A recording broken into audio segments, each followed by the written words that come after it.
Talking about Black Lives Matter. I'm a white dude, and I hear other white people dismiss this movement by saying all lives matter, but it's got to be more complicated than that. How should I respond to those comments? Let me start. I'll start with that. I actually have concerns with the Black Lives Matter movement. So, and again, this is where I would say I don't speak for every black person in saying that. I absolutely recognize that need to lament at the reality that the truth is, there just seems to have been a devaluing of black lives in a lot of situations that have happened, particularly with law enforcement recently, which we can talk about that later because I certainly am pro-law enforcement, but I can see the need for that. But what I see in the movement is I think sometimes the scope seems to be so limited to those instances and not looking at the other realities that we have to deal with. One of them that you talked about is fatherlessness. You know, if black lives matter to you, then you've got to get serious about fatherhood.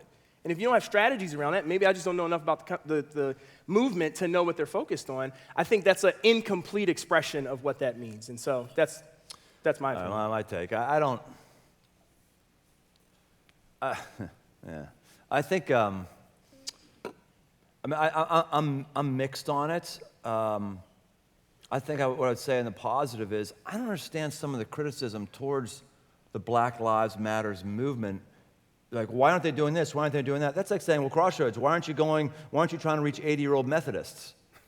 Mm-hmm. That wasn't why we started to reach 80-year-old Methodists. Well, why aren't you doing that? That was an organization that was started with a specific purpose. Their vision was what they're doing. So judging them for that, it'd be like judging P&G for not being in the automotive industry. Mm-hmm.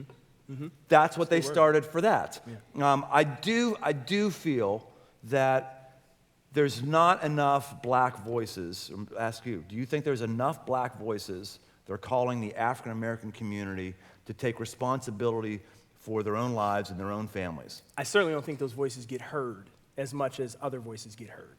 I think those voices are out there, but I don't think that they get heard. I would completely agree with that.